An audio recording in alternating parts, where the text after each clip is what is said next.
Celebrating 4 years of talk like you've never heard it before, this is GabNet, the Great American Broadcast Network. GabNet needs you. Yes, GabNet needs you to call our live programs and be a part of the citizen panels. It's the most innovative talk format yet because it's not just one caller, it's a group of callers interacting with the hosts at the same time. Here's how you do it. It's simple. First, download Skype at skype.com. To install it, answer 4 simple questions: first name, last name, email address, and your choice of ID. Then launch Skype, go to Add Contacts, type in GabNet Live, and ask to be made a contact. Then you're ready to be on the citizen panel. If you're too lazy, well, you can always call on the phone at 347-352-0079. That's 347-352-0079. For all the information and a call button for Skype, log on to gabnet.net. At the bottom of the page, you'll find a video on how to call us and how to use GabNet. It couldn't be easier. It couldn't be more fun and exciting. We're new. We're different. But we need you to call. So for crying out loud, call or we'll kill this dog. Don't worry, Fluffy. They won't let you die. I'm not kidding. Call or Fluffy gets it. Oopsie. Hi, everybody. This is Alex Bennett, and I've had a long and interesting trip. It's called life. And for years, people have demanded that I write a book about it, and while I've been a writer, my main talent has always been that of a broadcaster. Over a year ago, I decided not to write the book, but using my best skill, I decided to tell it. It's called Life in the Passing Lane, and I described it as an audio biography. It's presented in 30-minute chapters, so it's easy to binge listen. And you can access it on the GabNet page by clicking on Life in the Passing Lane and going to a page with every single episode, plus some extras. If you want to access it on your mobile device, that's easy too. It's on iTunes. It's Life in the Passing Lane, an audio biography by me. I'm Alex Bennett. Hey everybody, this is Alex Bennett, host of the Ramble, heard here and seen here on GabNet, Tuesday through Fridays, live at 10 p.m. Eastern Time, and I got some big news for you. Our program has moved its live video from Facebook Live to YouTube Live. After extensive tests in our GabNet laboratories of at least 10 minutes, our mind was made up and we've come to the conclusion that YouTube is superior not only in video quality, but audio as well. And then there's the ease of watching it. Here's what you do. Simply point your browser to youtube.com/Bolo Bennett /live. That's youtube.com/Bolo Bennett, BOLOBENNETT /live. And you're there. The player is waiting, and you do nothing, and when the show begins, so does the player. Couldn't be simpler. In fact, tag that page as a permanent tab on your browser, and you're ready to go. And if all of this is too vexing for you, well, just go to gabnet.net near showtime, and the player in the middle of the page will start to play when we're on. We're thrilled with the new quality our move has provided, and while you're there, would you do me a favor and please subscribe to our channel? No, I beg you to. Hey, listen to me, I'm groveling, okay? I know, it's pathetic. I'm sorry, I'm debasing myself, and I really shouldn't be. Please. Celebrating 4 years of talk like you've never heard it before, this is GabNet, the Great American Broadcast Network.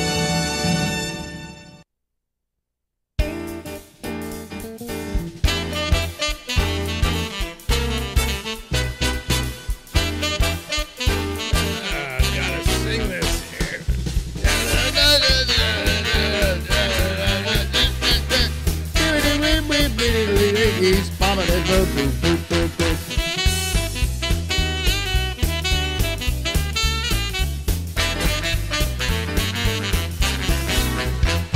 Hello, everybody. How are you? Yes, Alex, man, this is the Ramble. We go until midnight, and I am pooped. I don't know what it is. It's a fucking drug I'm taking. It just makes me loopy and clumsy and everything. And I'm taking the lowest possible dose you can take. I think I have a very high sensitivity to drugs of any sort. So even the smallest amount, I was taking a thing called amitriptyline originally for this numb feet thing. And they were giving me the lowest dose possible, and it was turning me into an animal. It was just terrible, the effect it was having on me. And the doctor was even amazed that it affected me that much. He said, I had you on the smallest dose possible. He said, I don't care. I said, I don't know what it is with me, but man, my metabolism is all fucked. So now they've got me on this thing called gabapentin, and they put me on a dose of, I can take 3 of them a night of 100 milligrams each. But 300 is about what it takes to make the numb feet feel a hell of a lot better. But all I'm taking is 1 because I take more than 1. 1 is enough. I wake up and I've been loopy all day. So, So I don't know. I find it hard to get through this show. And tonight it's even harder because girlfriend isn't going to be here. Because last week she got mad at me because I talked about a certain condition she had, and when I do stuff on the air, I do it for laughs. I always have told her, no matter what I say about you on the air, do not take it seriously because I really don't mean it. It's for effect. It's for laughs, and and she went, and she didn't feel good about it. So I told her I didn't want her to come back on again, do the show with me. So tonight she planned on not doing the show, but she'll probably be back again. Well, she won't be back again next week because next week is Thanksgiving weekend, and we're taking Thursday and Friday off. The whole network's taking Thursday and Friday off. We'll have some Thanksgiving programming playing here in place of everything else, and we hope that you enjoy it, and, good for you. So let me see here. So I don't have anything to really talk about. That's my problem. I mean, I really wish I did. To talk about Trump. Okay, let me talk about this for a second. To talk about Trump is getting to be the gift that does not keep on giving. I watch these shows on like MSNBC, and one show is just like the next show is just like the next show is just like the next show. And the shows are very similar to each other because they're all talking about the same thing. Nobody's coming on and saying, hey, I got something different I want to talk to you about today. No, it's just whatever the gripe du jour is against Trump. And I hate Trump. I can't stand the man. I think the man is he's made a mockery out of the presidency. Literally. He's made it the laughing stock of the world, all right? And he's constantly on a sales job of himself. He's not mentally fit to be president of the United States, all right? So that being the case, I've said all those things. But I still am getting awfully tired of having to sit here and blast him every night because while he is terrible and he is horrible, he isn't worthy of that much conversation. And yet he holds sway over the lot of our lives and how our lives are and how well we are and how well we live. Don't worry, folks. I'm doing some work here while I'm talking to you, okay? Anyway,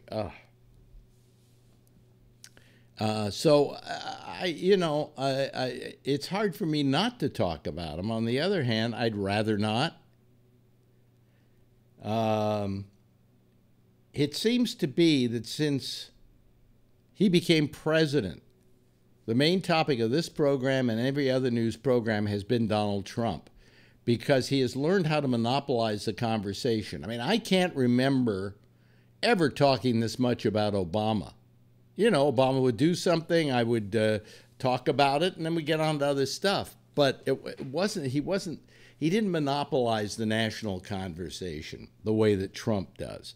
And Trump wants to monopolize the conversation because he wants people to know who Donald Trump is and to talk about Donald Trump and to salve his ego. That's why I've kept saying, if these news networks really wanted to get even with him, they wouldn't file suit against him. What they do is they just stop talking about him. What, Alex? Don't talk about the president? Well, then you're not talking about the news. No, you can talk about the president when he does something worthy of talking about. But when it's just the latest tweet that he put out today and then sitting around and making fun of that tweet for the next 24/7, it's just not worth it. What you should do is they should boycott the president. They should say, we're not going to report anything about you unless you do something worthwhile. And they don't do that. They have a codependent relationship with the presidency. But if I were CNN, with all that he's done to CNN and so on, I'd say, fuck you, we're not going to talk about you. There's a lot of other news in the world to report. There's a lot of other things to report. But, he goes out. He goes out to Iowa to do a rally to get somebody elected, and the press just travels right after him and is there with the cameras to report it. Why? Just ignore him. It will drive him fucking crazy because he's an egomaniacal asshole. But no, we don't do that. No, we're not going to do that. Oh, we can't do that because, Fox will report him, and then well, look, Fox is going to report him no matter what. And by the way, Fox seems to be giving up on him too. The latest being this whole thing with Jim Acosta and the suit that CNN filed against the presidency and against the president, against Sarah Huckabee Sanders, against a Secret Service agent who was involved, and all the ones who were involved in pulling his press credentials are being sued by CNN. And they have been joined in that suit by Fox, who says, we can't let this happen because it threatens us too, and we want to be able to be just as free to say what we want to say about the president as you guys want to be. Maybe we're not going to say the same things. Maybe we're going to be kinder to him, but we don't like the idea that anybody is having his press privileges held back. And so Fox has now taken really what is unprecedented for Fox, the view that, fuck you, Trump, this is not right, and we're going to be a party to this suit. So, and they seem to be getting a little more moving towards the center. They're chastising Hannity for having appeared at a Trump rally, and it's not getting Fox is not as much his friend any longer. So But what I'm saying is just ignore him. Just ignore him. He does something, you report it. Now, I've got something to report. I've got something good to say about our president. What, Alex? Yes, that old clock that's broken is right twice a day. And so be it with Trump, who is wrong most of the time. But in this particular case, he's right, and he's doing something that I can support, and that's prison reform. For years, people have been going to jail for some of the most ridiculous reasons. Drugs being one of them. Marijuana is an example. Some people are in prison for 10-year terms for having either sold marijuana or been found with marijuana or whatever. And that's pretty light sentencing compared to what it used to be. But there are people who are there on drug offenses. And drug offenses really, to me, are a medical problem. I had this, I was supposed to I went for jury duty. And, you sit there in this room all day long like it's you should bring knitting with you if you ever go to do jury duty. You sit there reading old magazines and doing whatever. And I don't know if they allow you to bring an iPad. They may or they may not. But anyway, and you wait until they say, well, we have a trial. We want you to be what's the word? Vaudoured. It's what it is they take you into the room, and the judge asks you some questions, and the defense attorneys ask you some questions, and the prosecution asks you some questions to see if you're able to be on this jury, if they want to seat you on this jury. Or juror. I'm trying to remember how the word is pronounced. And when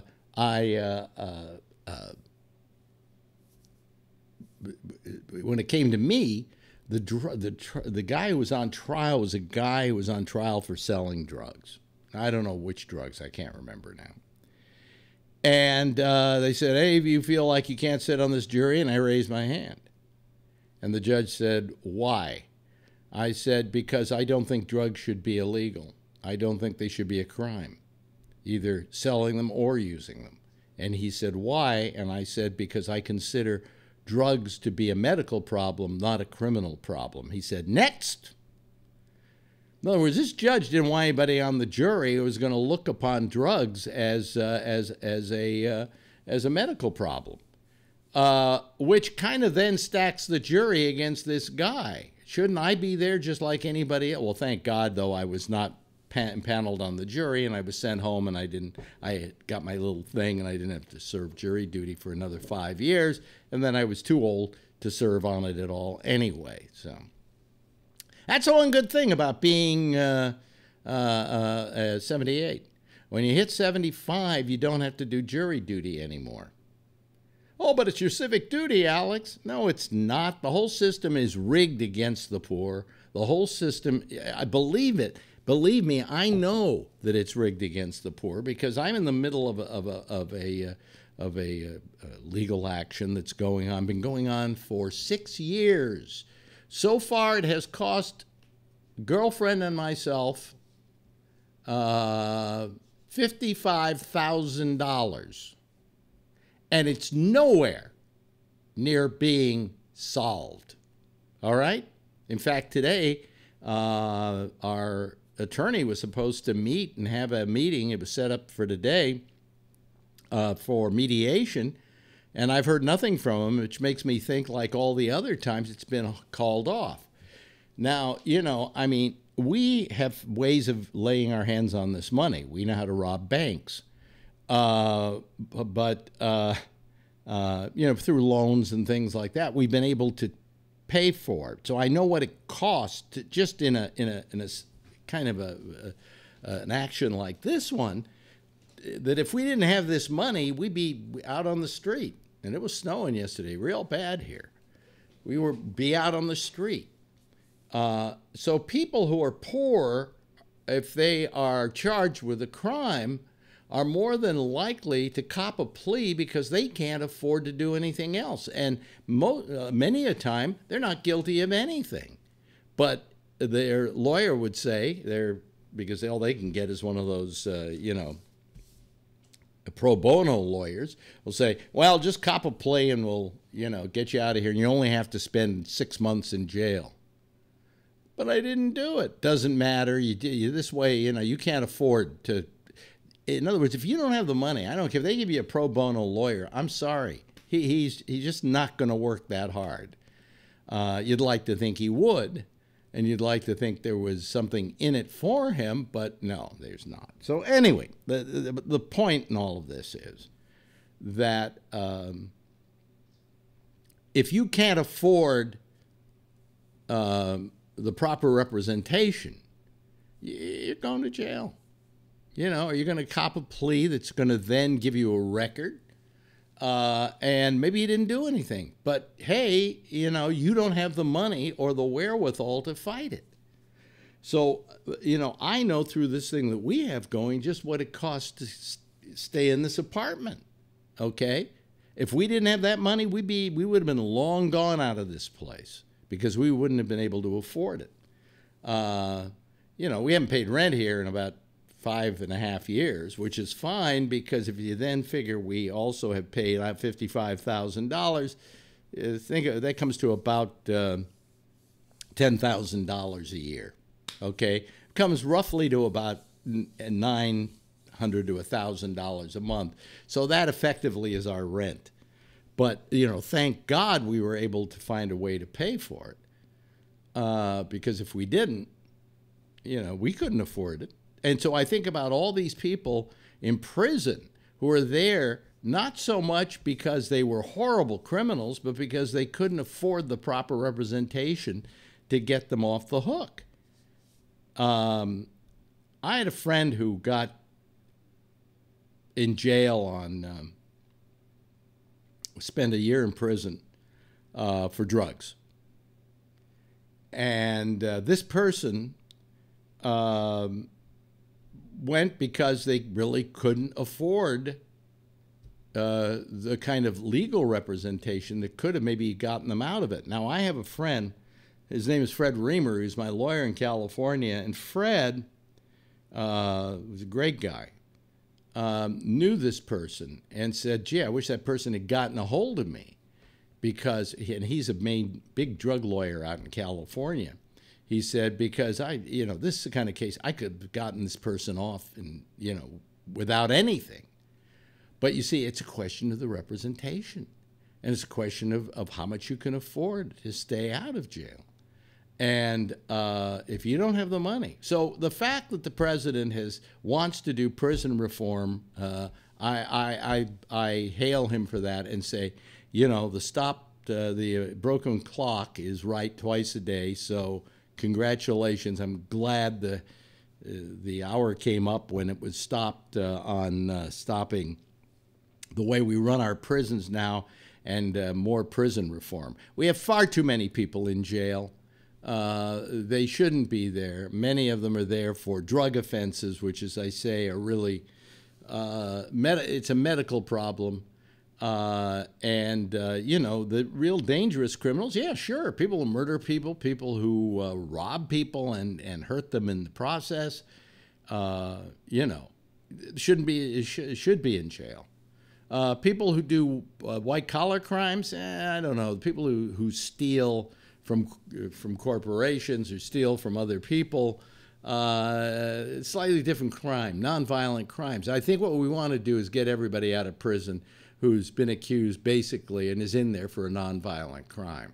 Because all we do when we send people to prison is what we're doing is we're sending them to a school, a crime school, in which they learn to be criminals. You take a kid who's, let's say, 19, and he gets busted for selling some weed, and they send him to prison.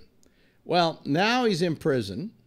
To begin with, he's somebody's bitch once he goes to prison, if he's young enough and good-looking enough. And on top of that, he's going to learn everything he needs to know about being a no-goodnik. It's like a school in there. And many kids come out full-blown criminals when they went in being complete innocents. All right? And so I laud the president for what he's trying to do with prison reform. And he is joined by the Democrats in this, and he is joined by the Republicans in it. So this is kind of a no-brainer when it comes to getting it done, because over the years, especially where drugs were concerned, we got way too assiduous. What's the word I'm looking for? Well, anyway, we were prosecuting just a little too much and a little too heavy. And, we would give judges things like mandatory sentences, so that a judge, if he met up with a young kid and the kid was just a kid who had problems and he was selling some weed, and the judge would like to say, okay, well, listen, I'm going to let you go, but you've got to be on probation and blah, blah, blah, blah, but I don't want to send you to prison. Judges don't have that authority anymore. There are things called mandatory sentences. And where these drugs were concerned, they made these mandatory sentences ridiculous. And then there's a 3 strikes and you're out. That's if you commit a crime 3 times or a crime of felony 3 times, you wind up in prison for the rest of your life. And there was one guy, I remember years ago, who was broke. And he saw some coins on the dashboard of a car, so he broke the glass window of the car and went in and stole up 25 cents in change and was arrested. And because that was his 3rd strike, he wound up spending the rest of his life in jail for 25 cents. So that kind of thing has to come to an end, and that's what I think Trump is trying to do with the proposed bill to do away with this kind of stuff that's going on in prisons. Anyway, boy, I'm tired tonight. I hope people call and they talk a lot, and I can just sit here and listen and struggle until midnight comes along, and I can wrap this whole thing up and go to sleep. I don't even know if I want to take one of those pills tonight. I think I could go to sleep without them. So we'll see. Anyway, I don't know. That's the trouble. The trouble is you get older, they just give you drugs. By the way, there's a show on Netflix we just watched, all 8 episodes at one time. They're short. They're about 25 minutes each, 20 to 30 minutes each. And it's Michael Douglas and Alan Arkin, and the name of the program is The Kaminsky Method. And it is produced by Chuck Bloor, who's known for things like 2.5 Men, Big Bang Theory, Mike and Molly, Mom, Young Sheldon, and he produced and wrote this show. And it doesn't have a laugh track, doesn't have a live studio audience, what they call a single camera show. And I loved it, and so did Girlfriend. We just thought we expected the worst and we got the best. And the two of them, Alan Arkin and Michael Douglas, together are just fantastic. And you know what it's about? It's about 2 old guys and getting old and the problems of getting old. And it's a comedy. Maybe a few too many prostate jokes, but it's a comedy. And I just, I don't know what the reaction's going to be to it. The reviews are okay, all right? They get better and better. They're up around 80% on Rotten Tomatoes. They started way low, and they've gotten better and better and better as people have seen it. But I think the reviewers are too young to truly appreciate the humor in it. And it's a very special show. And, my ex-wife Ronnie has a thing called timegoesby.net, in which the subtitle of her site is What It's Like to Get Old. And in this case, this could be a companion piece to that on the guy's side about what it's like to get old. And I think it's just an excellent show. And at no point did I feel it was pandering towards old people or making fun of people being old, but it was making fun of those problems we face as we age. And I think if you watch it, you'll really, I highly recommend it. All right? The Kaminsky Method, it's called. It's on Netflix. It started today. You could sit there and we watch every episode. There are 8 of them, and be finished in 2.5 hours. Okay, so it's about a little over the length of a movie. It's probably shorter than an Avengers movie if you play them end to end. And I think you'll really enjoy it. And some just absolutely tour de force performances on. It's the best thing I've ever seen Michael Douglas do. And Alan Arkin is always superb, always superb. Well, let me open up the lines here, see if anybody wants to talk and take the strain off of me. See, I can talk for a half hour. I hope I wasn't too boring. If I was, get on that and rotate. Anyway, our lines are open. No Skype. I don't want to upgrade the program. I keep using Skype 7 because it looks better on the show and it's easier to use and it doesn't present me with the problems that Skype 8 would present me with. And so they constantly, every time I turn it on or I just do something with it, like just turned on the Skype line, the thing comes up saying, hey, why don't you upgrade to the newest version? And then, of course, here on the screen, if you look, see, they got this thing. It says, this version of Skype will be discontinued soon. To continue using Skype in the future, update to the latest version today. Well, over my dead body. Okay, there we go. Okay, but that's for you. Oh, here comes Jeff Stein. First one out of the box. Hello, Jeff.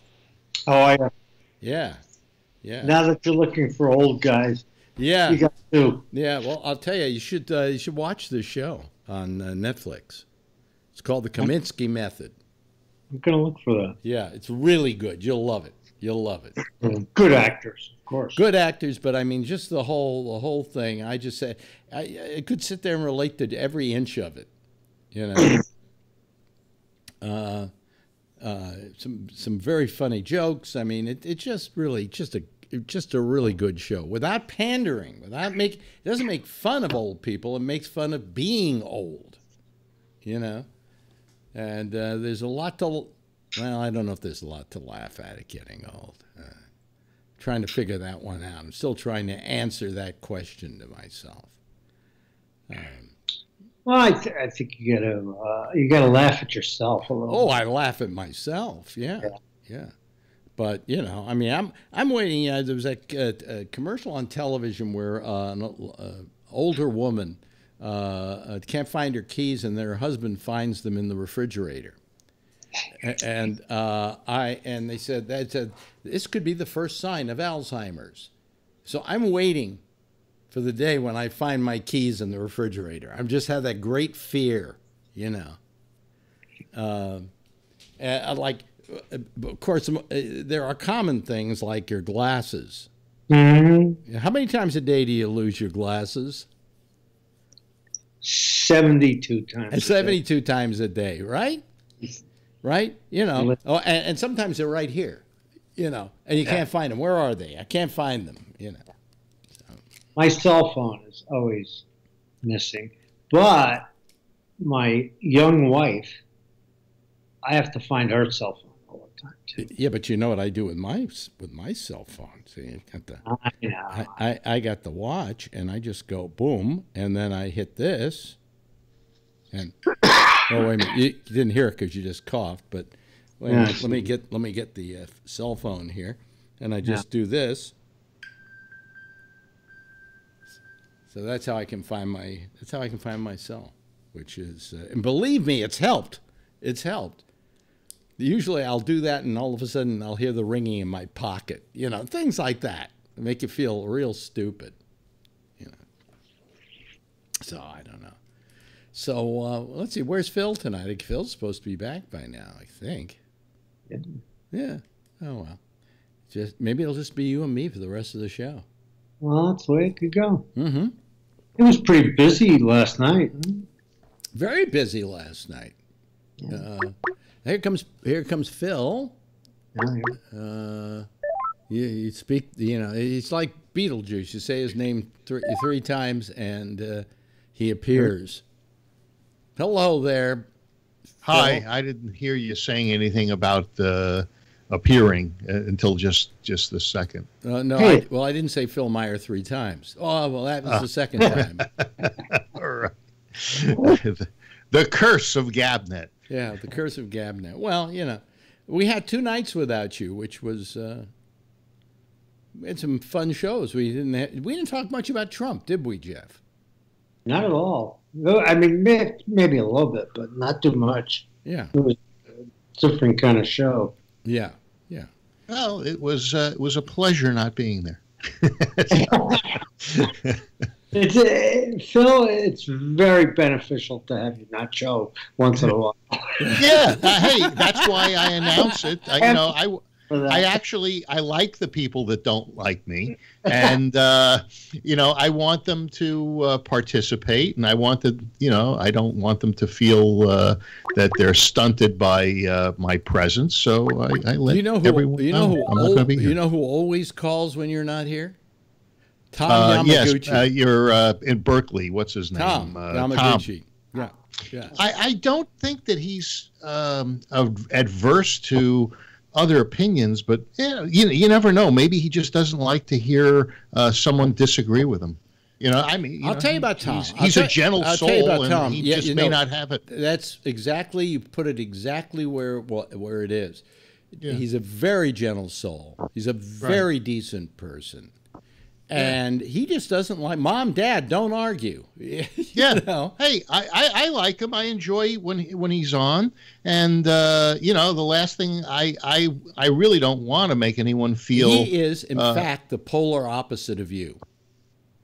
In that he comes on, he says things occasionally. He doesn't turn his mic on to stun. You know, is mine on stun? Well, you know, you have a good mic and you have it on full blast, and you know, it will overpower anybody else who's got, like, you know, their microphone in the camera, like Patrick. Hello, Patrick. Hi. See, you can hear the difference in the sound quality. Yeah, you know, because there's the room ambience you can hear that. Yeah. Well, one of these days, I gotta, if I'm feeling very generous, I need to send Patrick a microphone. I hope he'll use it. Well, you know, you can buy them pretty cheap. Yeah, I know. Yeah.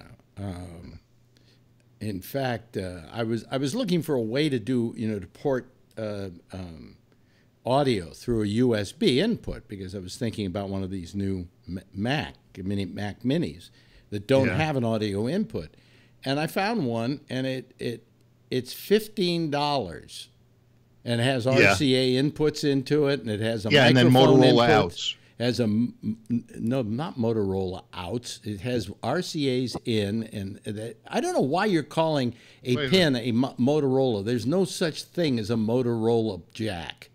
Okay. Wait a minute. I can't. No, what you're thinking of are RCA. No, RCA are short. RCA's are short. Yeah. Here, I can't get the damn thing over there. What? What's that? That's an old. That's like goes back to when I started in the business. That's a microphone jack. It's called a mic jack. No, it's a Motorola. No, it's not. Plug. It's called a mic jack. Is what it's called. Believe me, I'm in the business, Phil. I know what they're called. You got RCA is the short little fuckers, and then you got the Motorola, which is the longer one. No, the longer one are the ones that have been here even before when I first got into this business. Those were the mics then, and there wasn't even a company called Motorola at the time. All right, wait a minute. That's when you were Hey, Siri, what is a Motorola jack? My web search turned something up for what is a Motorola jack. You see? Jackson. You see? Motorola. Here, have two-way communications. Yeah, wait a minute. No, Jackson.com. No, there's no such thing as a Motorola jack.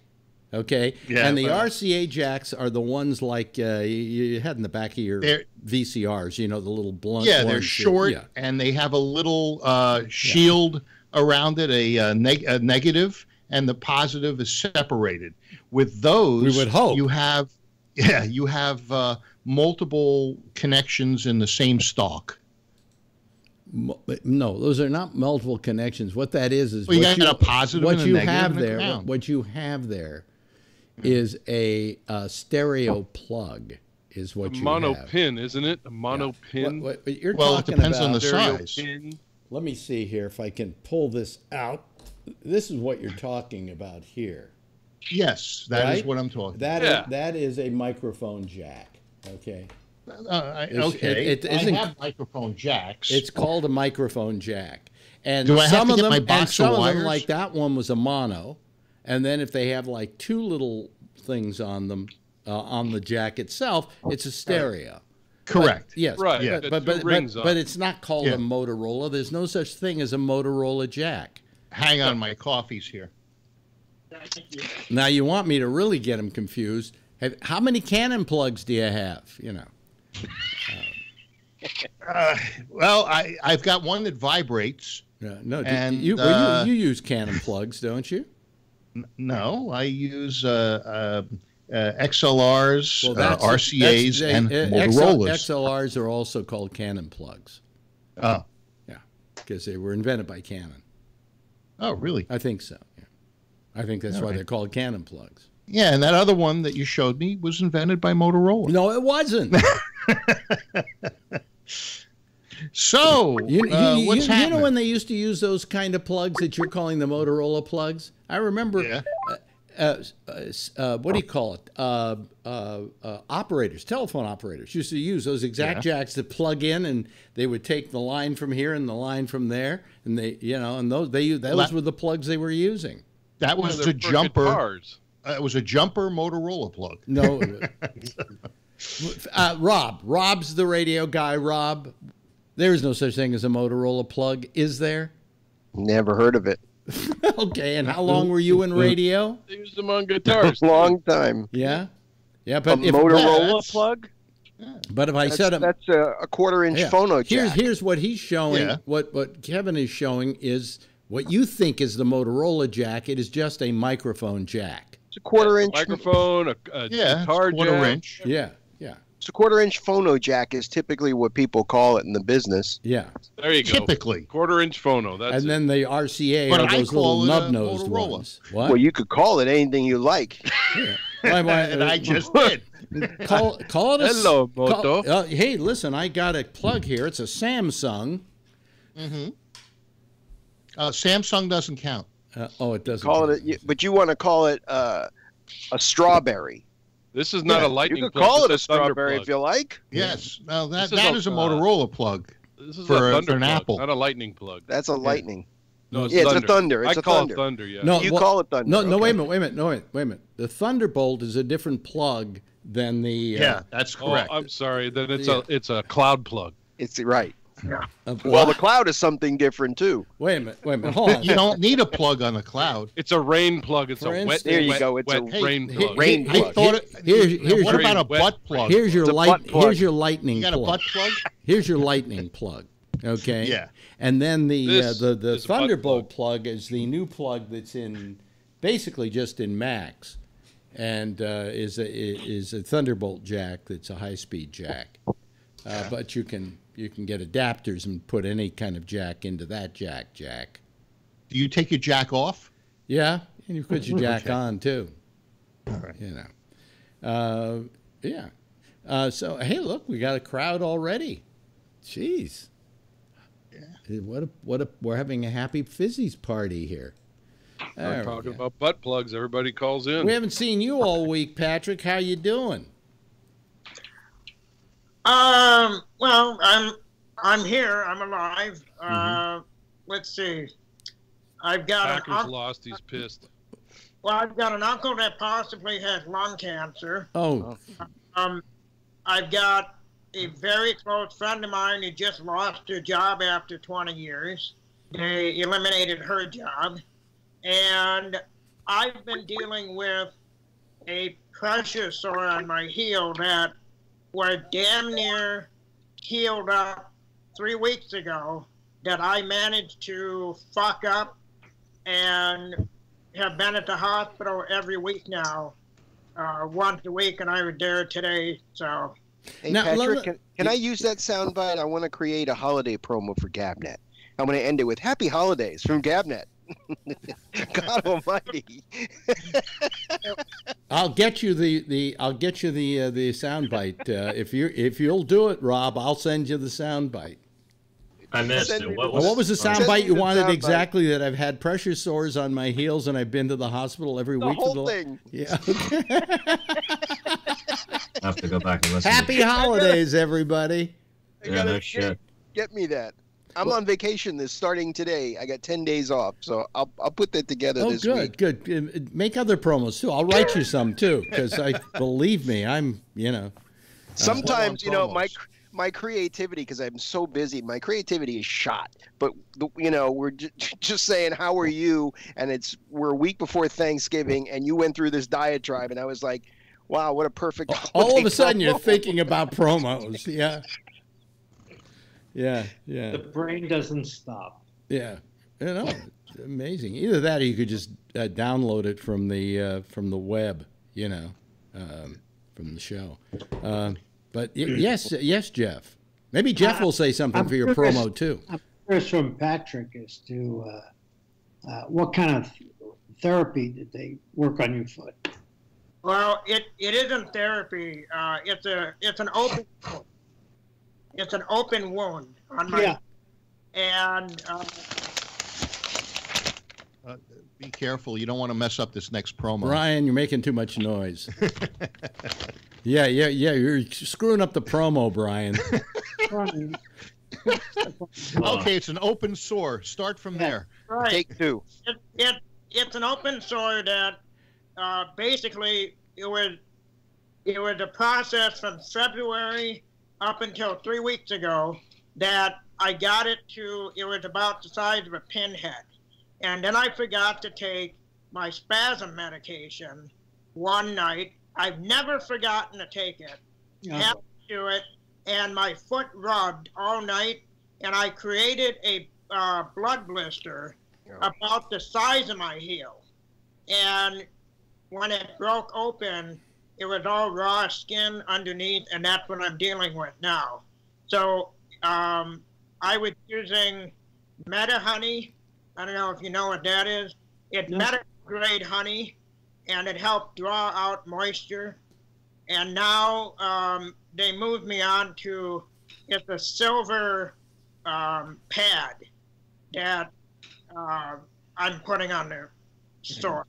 So, and I used that silver pad on the wound before when it got healed up fairly well. So we're just moving ahead with that more quickly because it seemed to do the trick. You ever consider wearing socks? By the way, Rob, I'll drop the entire show in the Dropbox for you. Okay. Yeah. Well, Phil, that's the issue. Is I had a dressing on the foot, but it's just the friction because of how I spasm with my legs if I don't take the medication. Mm-hmm. That's what it did. It just rubbed it, and it was one night, and I fucked up almost 7 months worth of healing. Wow! It's a good thing you didn't grab something else in the middle of the night when you were spasming. You know, can you imagine? Yeah. Anybody else have anything else that's oozing that can go into the promo? Yeah. I tell you something. My pride and self-respect. My back's killing me. My back's killing me, and Rob, you can put that in your promo. And I discovered that it's caused by my car seat. That there's a metal frame in the car seat. What has this show become? Go ahead. Hey, you're the one in your monologue that kind of started it off. But this frame on the metal car seat, just flying on the plane, I was in coach, and I asked for a blanket or a pillow to put behind my back because I was having I thought it was kidney problems, but it's the seat of my car that's doing it, and so they said, oh, we don't have blankets or pillows. Those days are over. Yeah, that I have had kidney stones. Yeah. And well, that's what I thought it was, and I just for the heck of it, I'm going to get tested tomorrow. They do some sort of urine analysis. And how are your feet doing, Kevin? They suck. Yeah. My teeth are kind of fucked up. Are they? But they've been that way since high school. Oh, okay. I was, and probably to a much lighter extent today, a gritter at night. Well. You get one of those things they put in there. There's some sort of appliance that they sell, or you can have your dentist make you. They're at the point of there's a line. There's a line on this show. Michael Douglas has prostate problems, and he has to go to the doctor, played by Danny DeVito. And Danny DeVito says, "Well, I'll give you something, but what it will do is give you retrograde ejaculation." Which means that instead of the ejaculate coming out, it kind of goes into your stomach. And he says the good news about it is it makes blowjobs neater. True. Alex, I have to be honest. I thought you were going to make a cunnilingus joke with him. Well, anyway, so I go online. And I look at other FJ Cruiser owners, and they're all complaining about the seat and how it's uncomfortable. I guess there's a forum. So on the way home today. What do you mean FJ Cruiser? What's an FJ Cruiser? Yeah, it's a Toyota FJ Cruiser. It's the car I drive. Because I know there were PT Cruisers they had for a while. No, that's a different brand. This is a Toyota. Yeah, they're nice. They're kind of retro looking. They're really actually a cool car, except the seats suck. So on the way home, I stop at a place to look at SUVs. It is outrageous what they want for these SUVs. This one starts at 75,000 and goes to 95,000. What the hell are you looking at? Yeah, an Escalade. Oh shit! Huh? There's other brand other than Cadillac. Yeah, I know, but this one, the seats. There are people who make SUVs for poorer people, you know. Thing in the seat that massages your back. Fall asleep while you're driving. Well, no. It's got some sort of assist thing that keeps you out of accidents and in the lane. It parks by itself. Wait a little. Save up a little more. Phil. Well, if you want all that cheaper, just get an Uber driver. Well, I was going to say, if you want to save up a little more money, you can get one of those self-driving cars because they're saying now that the transportation department's worried that people are going to have sex in them. Well, I get a self-driving car, except it would probably tell me it doesn't want to go where I want to go. So, Michael Douglas, if you're listening, you can get one of your inverted blowjobs on one of those things. Yeah, right, exactly. So. While you're cruising. There was a drug that Alex and I were both taking that the side effect was retrograde ejaculation. I'm taking or the other one. It's Flomax. Flomax. I was on that for a while. Yeah, well, the Cialis with me is the now same it doesn't thing. matter. I don't get any ejaculation. Yeah, I don't have a prostate. Yeah.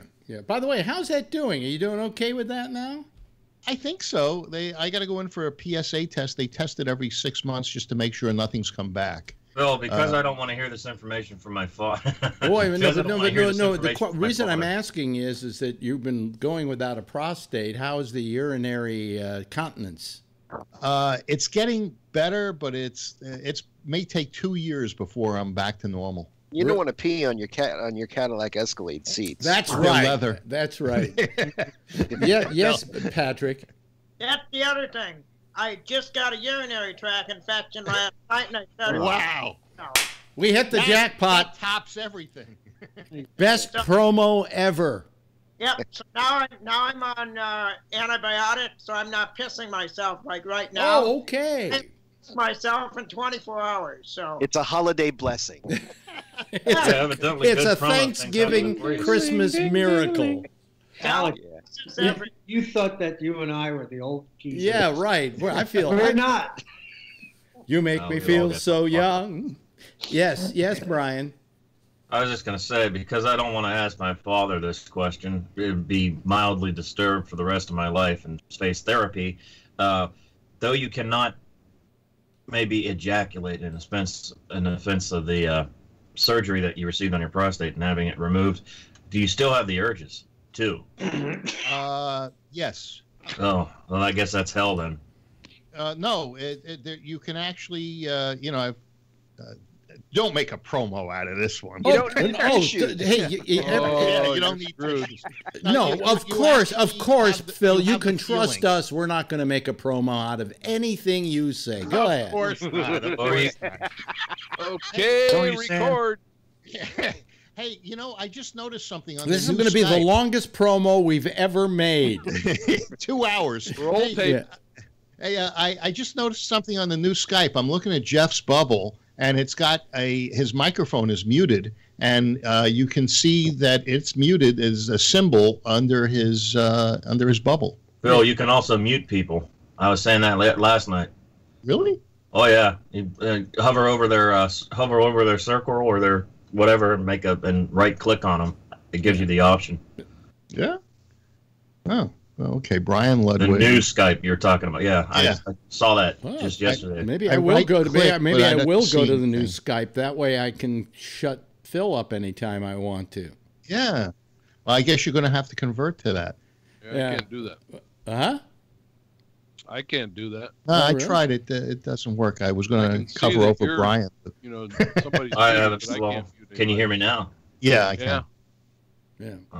Anyway. So, hey, Brian, what's this pompadour you're sporting? Oh, bedhead. Huh? That's called bedhead. Oh. Yeah. I said a while ago, you weren't here, but I said a while ago that I generally take like a 3-hour, since, well, currently I'm not really working. I take like a 3 or 4 hour nap before I come on here. You know something, with that hair and with that your face, actually, we should have you do carpool karaoke. That's true. I sing Tiny Bubbles to some douchebag. Yeah. Yes, Jeff. Jeff. Okay. El Jefe. So Yes. I had a very unusual. You're muted again, Jeff. I didn't There do you it. go. It did it by itself. Oh. Yeah. Poltergeist. I'm telling you. Oh, you know what? Don't use it then. I was just testing it out. You were. So Okay. I guess you not only muted to me, you're muted to everyone else too. That's fucked up. You mean in other words, if you mute somebody on yours, it mutes him to everybody? I saw the little mute symbol go up over his circle. I was just testing it out for shits and giggles. Yeah, I right click and I'm not doing anything. Yeah, but it only works on yours. You're losing control of the program, Alex. Now anybody can mute anybody. Oh yeah, fuck you, mute. By the way, I apologize. By the way, Brian, just mute Phil. Mute Phil right now. I thought about doing that, but try it. See if it'll work. It works. He muted. No, I think Jeff muted himself. Go ahead. No, I didn't. No, since you asked. Okay. Yeah, go ahead. Try it. This is Phil. Okay. He's muted. Are you muted, Phil? Talk. Yeah, I can hear him. He's trying to talk, but you can't hear him. And you're muting him.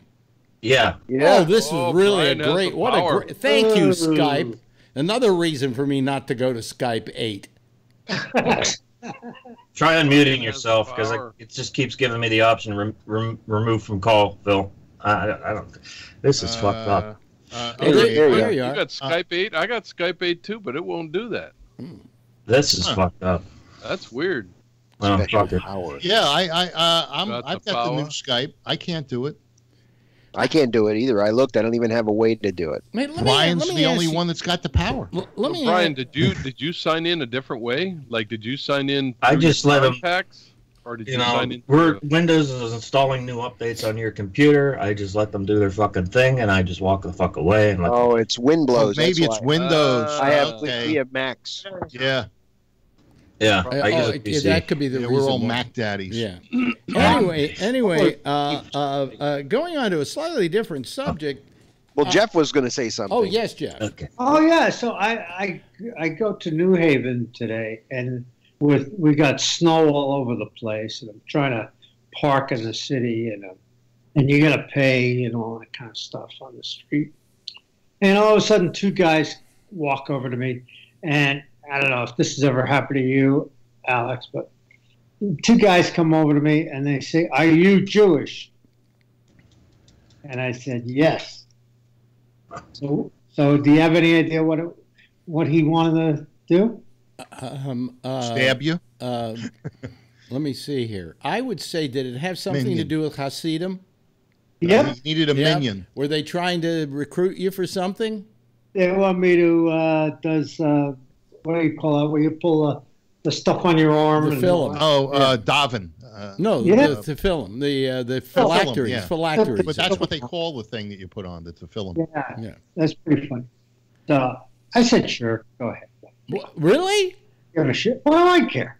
I have a friend that bought a Torah for a new synagogue, and I actually bought a letter in the Torah, and they had me put on the tefillin. It must be a Brooklyn pronunciation of Torah. Torah. So anyway, the rabbi has me put on this tefillin. I had to say some prayers, and then he held my hand when I used this very unusual silver pen to write the letter. Yeah. Oh, to write the letter or to just read the Torah? No, it's not the pointer. This was a writing instrument. Oh, okay. And I actually wrote a letter in the Torah, and and my donation to do that, they gave me a certificate, and but it was very, it was interesting. It was, I guess, an expensive donation to give a Torah to a synagogue. Yeah. Yeah. And I think it took, I don't know how many years, it took at least a year for them to write the Torah. And, or to this one guy. What do you mean to write it? Isn't it a book that's already written? No, it's a scroll. It's a scroll. And they actually, they write, they do it all by hand. Oh, you mean, so somebody has to, it's the same. Yeah, they're called a scribe. It's the same thing, though. He's writing the same thing. Every Torah is the same, right? Every Torah is the same. Yeah. Okay. Yeah. Wow. So everything when it's handwritten. Oh yeah, but they're huge too. They're huge. Wow. What's it called? Parchment. Parchment. Yeah. I did not know that. I mean, I grew up. I saw that in. I grew up in a very Jewish area and been to plenty of bar mitzvahs, been to plenty of, temples for different ceremonies, and did not know that. Yeah. Wow. Yeah. You remember that guy, Steve, that I had asked to come onto the show to talk about something to do with law enforcement? By the way, he's the guy that donated the Torah. By the way, they also do one other thing. They have videotapes they now make of brisses. You've probably heard of them. They're called skin flicks. They're very popular. Ouch. Similar to the style of joke I like to say. I'm fair skinned. Well, I was to a real bris once. It was for David Feldman's son, Willie. Yeah. Willie. He lost his Willie. Yeah. And it's, in case people don't know what a bris is, it's where they do a what do you call it, circumcision.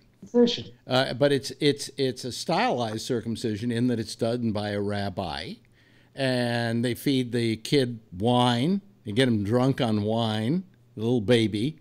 And then there are little traditions they do at the bris before they cut off the tip of the kid's penis. And the mother, the grandmother, holds the baby while they do the bris, okay?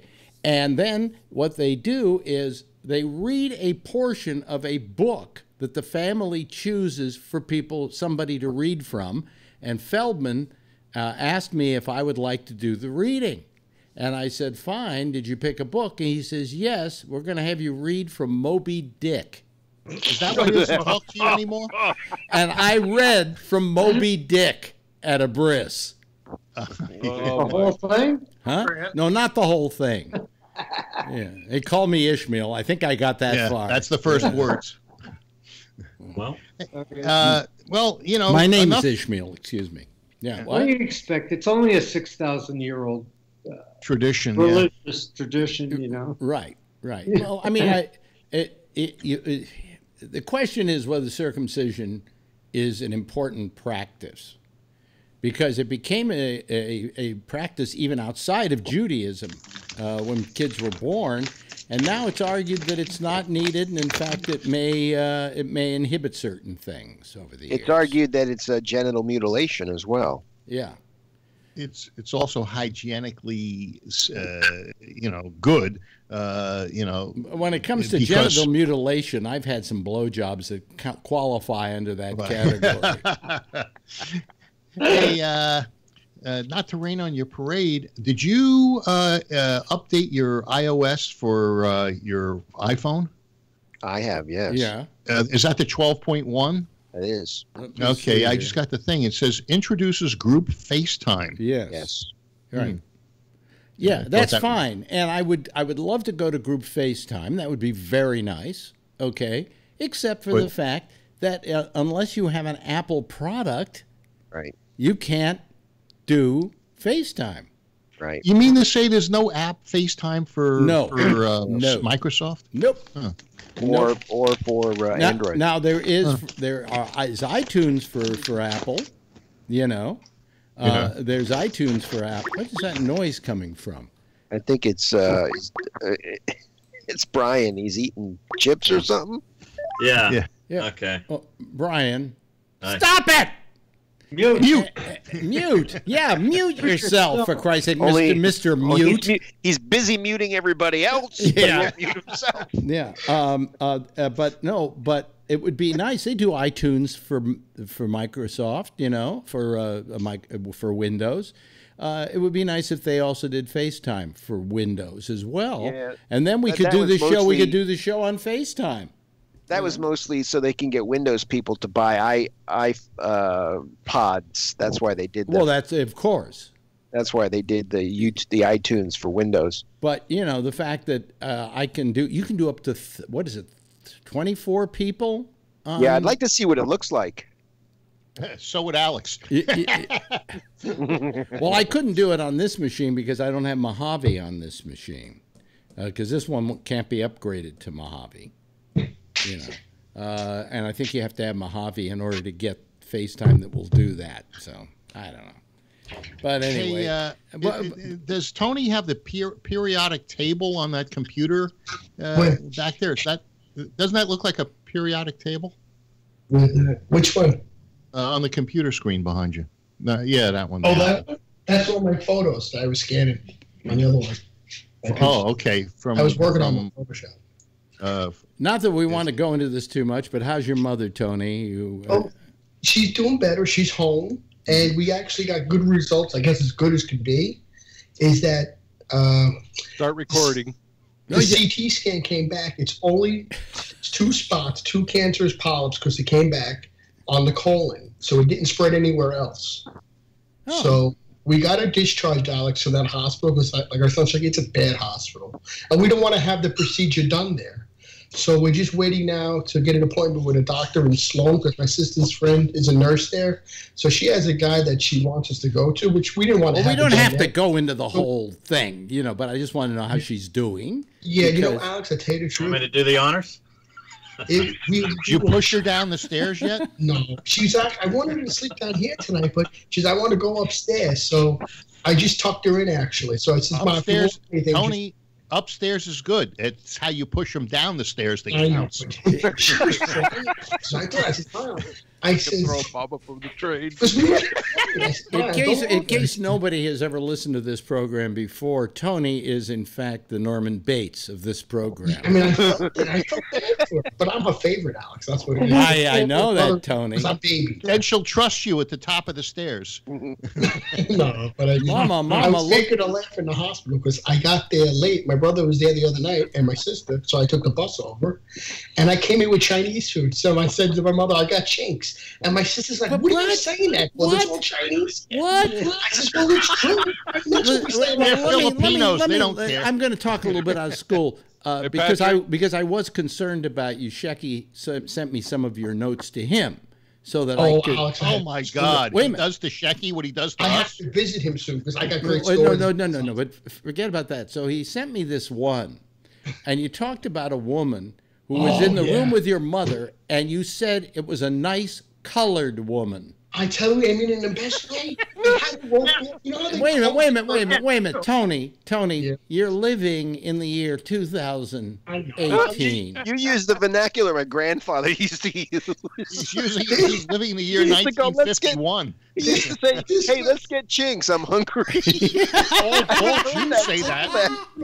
There isn't a Jew alive that doesn't say on Sunday, it's time, let's get chinks. You know what she told the nurse? That's so funny. She was from Bushwick. She told the nurse you couldn't see her because they had the curtain up, right? So basically, hold on a second. Hey, Patrick, that's funny you say you're from Bushwick. Your promo just got shit canned, Patrick. That's where my family's from, Bushwick, Brooklyn. Yeah. Oh. Mine's from Flatbush.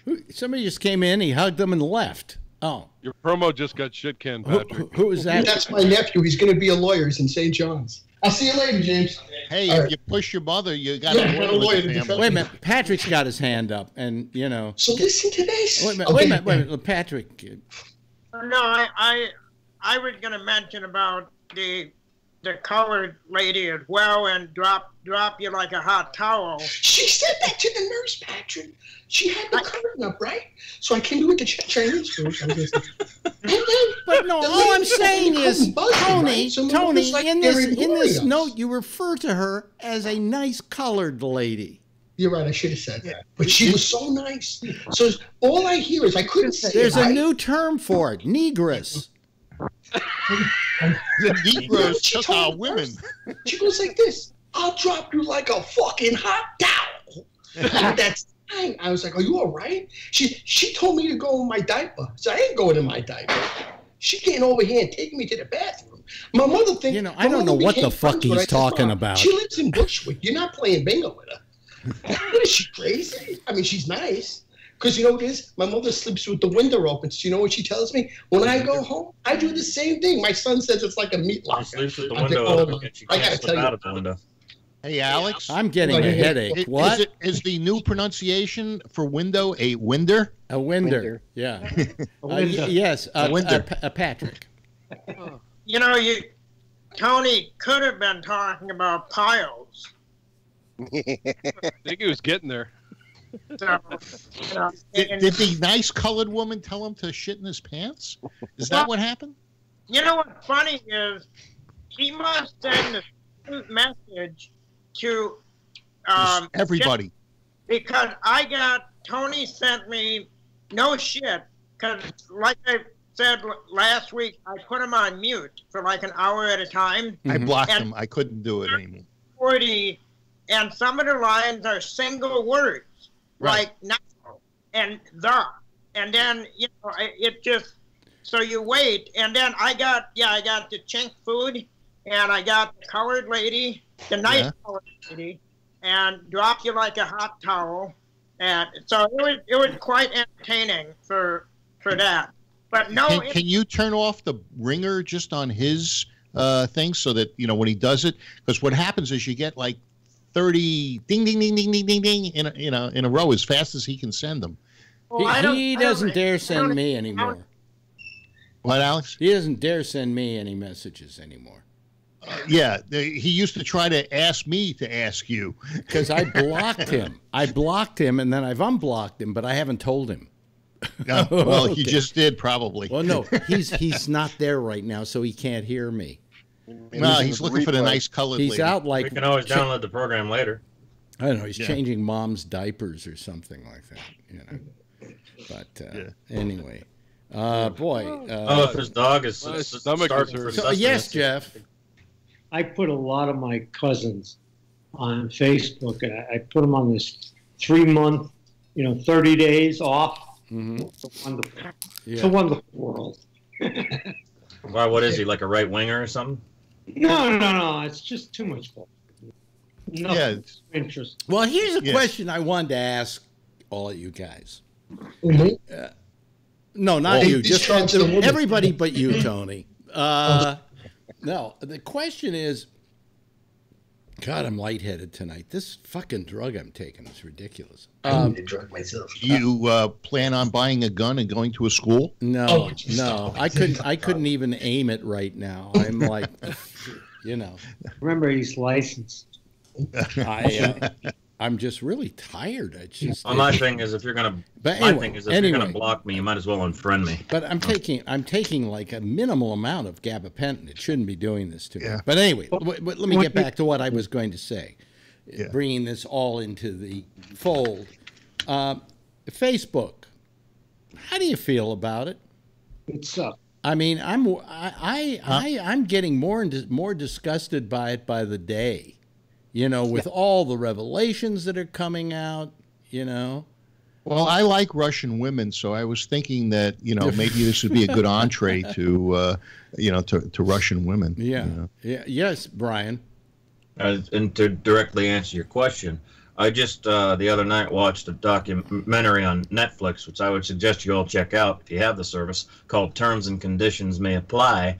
And one of the things that was revealed, two things that were revealed on the Facebook front. One was Mark Zuckerberg, as it pertained to his college days, when he was testing out the software, he was communicating with someone else saying, I've got 4,000 people who have sent me back information about themselves simply because I asked them to. And they say they trust me. I'm paraphrasing. And then he goes on to say, dumb fucks. Yeah, he said that. But he did say dumb fucks. Now, to begin with, you're saying it because you saw a documentary. No, just because it was a documentary doesn't mean they were telling the truth. At the end of the documentary, they have they try to ambush him at his private home, and the guy's asking him, "Can I ask you a few questions?" And he's wearing this like headset or whatever that's recording the video and everything. And Mark says to him, "Yeah, but can you not record me?" And he says, and he's all standoffish. So he said, "Okay, I'll turn it off." He doesn't really turn it off, unbeknownst to Mark. Well, that's wrong. We see him more relaxed and saying, "Oh, well, if you want to get an interview, go to my office and we'll set you up with an interview." And he's more relaxed and he's moving his arms around because he doesn't think he's being recorded. And the point they're trying to make is... Wait a minute. What kind of a documentary is this where they tell a guy he isn't being recorded and then they show you what he was saying when he didn't think he was being recorded? Called an expose. Point in terms of our content not actually being deleted, even when we want it to be deleted. Wait a minute. What's worse though? What's worse, Facebook or the documentary about Facebook in which they use unscrupulous practices to get interviews with people? If they're using unscrupulous practices, Alex, they're using unscrupulous practices in retaliation. But you don't. I'm not going to trust any documentary made by somebody who tells somebody the camera's off. Well, ultimately, you have to check it out and make a judgment call for yourself. No, if they did they in fact do that? Did they in fact do what? Tell him that he wasn't being recorded. Yeah. Okay, and then they showed it in the documentary? That is correct. During the credit sequence. Fuck them. So you just shoot the whole thing down. That's absolutely right, because how do I trust the rest of it? Huh. How do you trust Facebook? I don't, but that's another story altogether. There's a article they're making here, the point even more poignantly clear that you don't trust them. There's an article here that says Facebook investors call on Zuckerberg to resign, and I saw another article which I can't find at the moment that many people are deleting their Facebook presence, or their Facebook subscription. Mm-hmm. Yeah,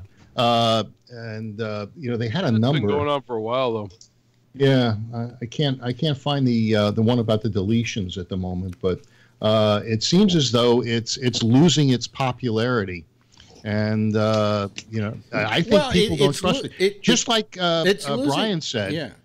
Brian said that people gave information thinking that it was trustworthy, and now you're finding out that information is being sold, it's being mined. Well, what somebody said was the other day, this was on MSNBC, it turns out that Facebook is not just a social media site, it is a data miner. Right. Which they all are. Yeah, but people had they felt that their information was safe.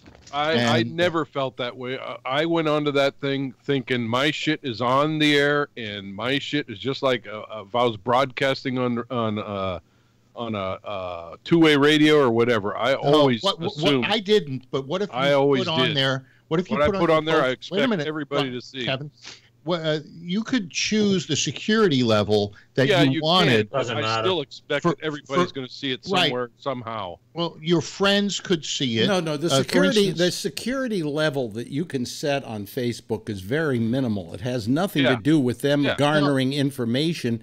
But as far as the information that you put on, you could choose how much of it was visible to the public and how much was visible to friends. I didn't put any security on, but some people have, and then they thought that they were getting secure information that only their friends would see. But obviously, that's not the case. I was not foolish. Look at your iPhone. Yeah. Look at your iPhone. Yeah. They know everything about you. Oh yeah. Yeah. But you didn't sign up for any security for that. They know where you're going to shopping. They know where you're going to. And by the way, have you ever signed the Apple agreement? Yeah. Every time you update. Every time you update, right? Do you ever read it? Nope. For all you know, you have to give your firstborn child you know. But and that's the whole thing, is you just got to look at it like you're an open book. In 2011, I listened just watch what you put on it. I listened to a keynote speech by Gary Vaynerchuk, and he was talking about this chip that they were going to be putting into phones by 2017 that would know exactly where you are, what you were shopping for, and then send you ads and coupons. It's already there. I know it's already there. In 2011, Gary Vaynerchuk was talking about this stuff coming to the web. And it was very interesting. If you want to go back in time, it was a keynote speech to Inc. magazine, 2011. Yes, Patrick. Yeah, I was always like Kevin. I just assumed that, because I was very standoffish, my ex is the one who got me on the Facebook. And I said, I'm not really interested in everybody knowing everything about me. And she said, what's the big fucking deal? You've got a cell phone that, everybody knows, and it made sense. And I've never assumed that anything that I put on Facebook is safe. If there's something that is private with my family or something like that, it is not on there. Yeah, if you don't want them to know, you don't put it on there. Hey, Rob. I thought the name of this chip that's in the phone is called like a Deerfield chip or something like that. I can't remember it. It's been 7 or 8 years since I listened to that thing. But I'm just wondering whether you can opt out of that chip and turn that thing off. Well, look, you know, to begin with, they're going to know where you are by your phone, because your phone has to attach itself to cell sites. And so you're very easily found no matter where. Now, that's a good thing. It's a bad thing. Exactly. But the fact of the matter is that what bothers me is that, for instance, if you want to turn on, you just bought an iPhone, okay? And now you want to turn it on. You've got to sign that agreement with Apple, right? Saying, whatever it says in there, who knows? It's 100 pages long, and it probably tells you that, you've got to give, Zuckerberg a blowjob or something in there, or the head of Apple, whatever his name is, Tim Cook, or he gets to give you a blowjob. Anyway. He'd like it too, I'm sure. Yeah. But the fact is that if you don't accept, then you can't turn your fucking phone on. You can't use your fucking phone. Well, wait a minute. I just paid $1,100 for this thing, and if I don't sign this agreement, accept it, it's a brick. I think it works as a phone if you're not using it on Wi-Fi and internet. I do believe you've got to sign. You've got to have, for instance, an Apple account for your You have to have an Apple ID in order for you to use your phone for any functionality beyond just making a phone call. By the way, I got this. Dial 911, and that's about it. As long as we're talking about phone calls, I got this program. I paid $29.99 for the year for it. And the program is called, let me just get it out here so that I don't get it wrong. Wait a minute, where is it? It's what's it called? Fuck me. Oh, here it is. RoboKiller. RedTube. RoboKiller. Oh, yeah? It's the first program I've found that will not only intercept your calls, but they won't ring. Wow. Oh, that's pretty good. Okay. I saw that on TV today. Yeah, this phone has been silent for the better part of a week or so since I got it. Maybe 1 or 2 calls have gotten through. But you do get a thing where you can go to it and look at it and see, like, for instance, likely spoofed, and they give me a number here of 646-941-5635. That's my number. Huh? Imagine yeah, right. You're 646, right? And what happens is you can play it. Now. Hello. And it also puts a spoof recording that it plays to them, so that it'll answer.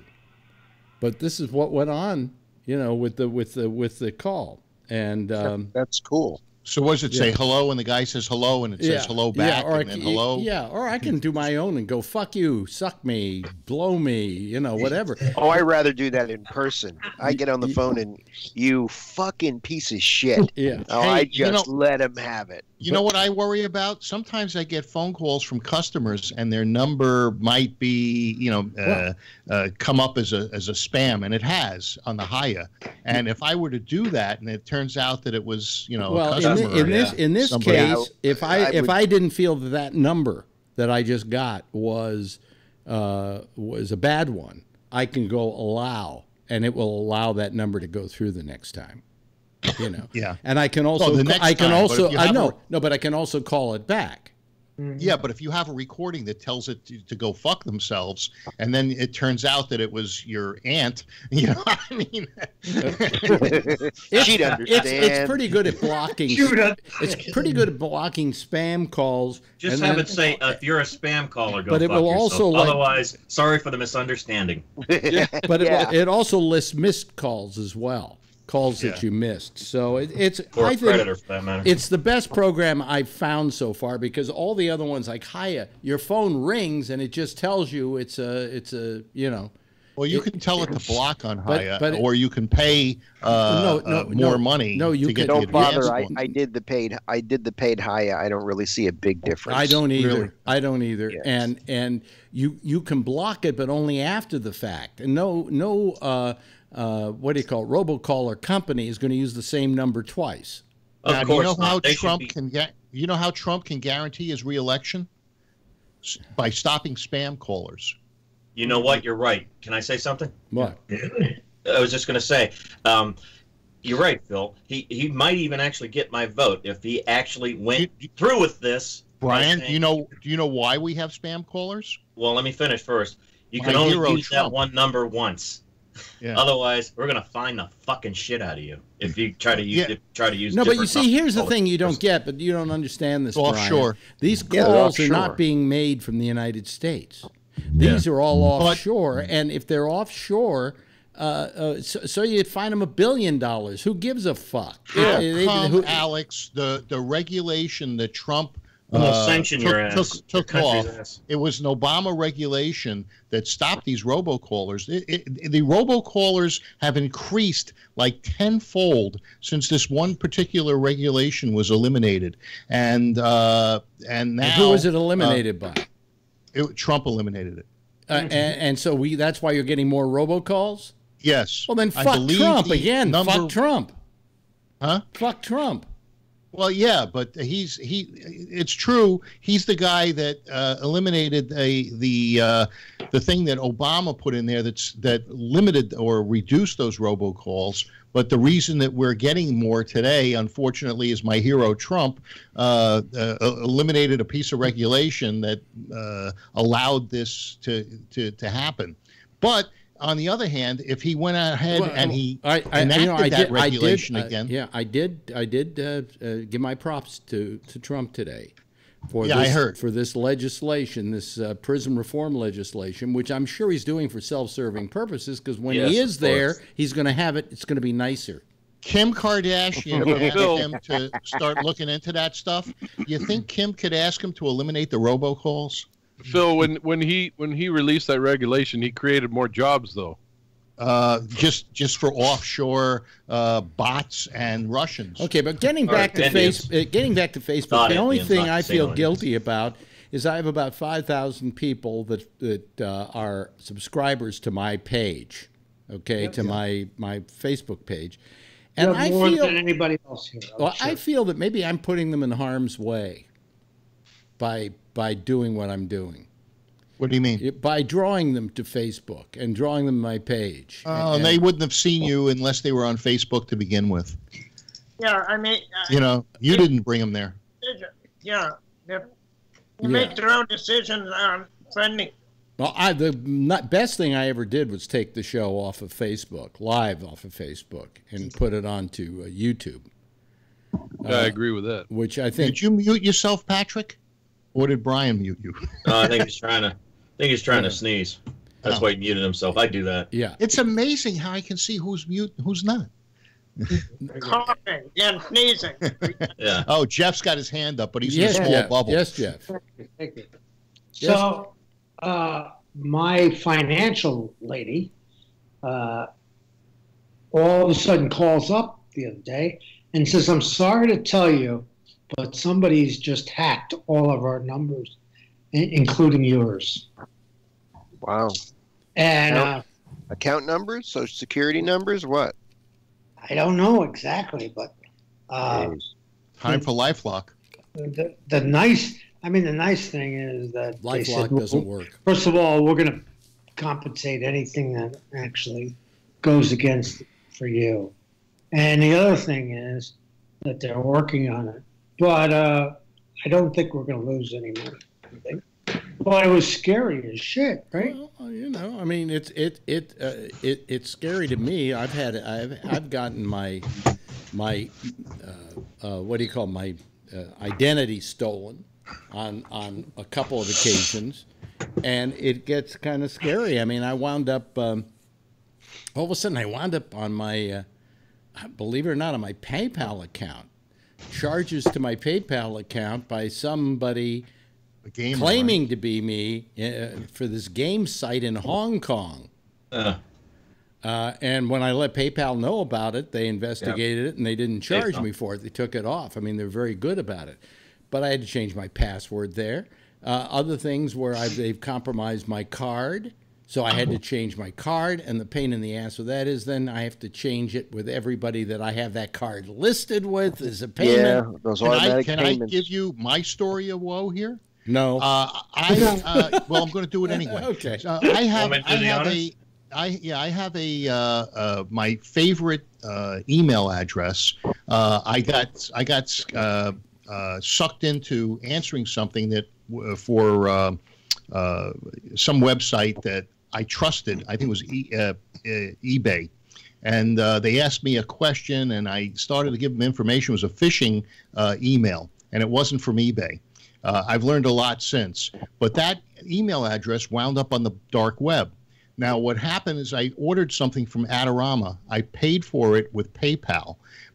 And somebody who had access to that email tried to redirect the shipment offshore to Singapore.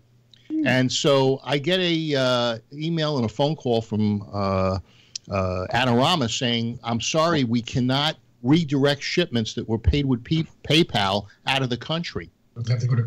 And so, then I realized that this is serious, and I changed everything and stopped using that email address.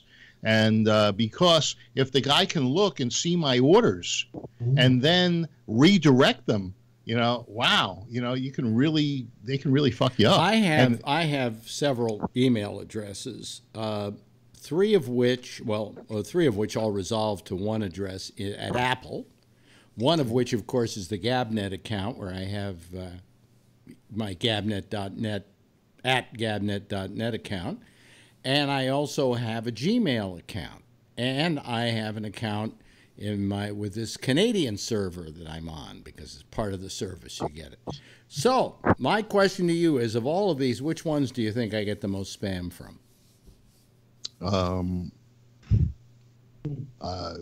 So probably the Gmail. Nope. It's got to be one you use a lot, because that's how your email address gets out there. Nope. Otherwise, if it's been on a website, they get combed. Nope. If you ever put an email address on a website, they have combers out there that go combing web pages for email addresses and stuff. Or you've signed up for things. Otherwise, very logical. You know what? I have an email address that I only use. I have my own domain name, right? And I only use it, but I do not put I never sign up for anything on that site, on that email address. Right. I always use my Hotmail account. Okay, but here's what I do. I use this. I use this so infrequently for certain things, but I found that the thing that gets the most spam mail are my Apple accounts. Really? That Apple, this wonderful company that says that they're, I mean, it shows up as spam. They list it as spam, But nevertheless, the most spam I get comes to my Apple accounts. The Alex, the Gabnet account, nothing. Nothing. You need, at your alexbennett.com account, you need one that's spam at alexbennett.com. .net. I'm telling you. And so if you use that. Well, I have alexbennett.com. That Apple ID is out there somewhere. It got sold, and that's the reason that it happens, because I get zero spam on my private email address, and I get all of my spam and a shit ton of it on my Hotmail address. I've gotten very little spam off the Gabnet.net. Very little, if any. Because there's very few people that listen. That's right. That's right. And the Gmail, I don't seem to get that much spam either. And they catch spam, so you can see how much spam they catch.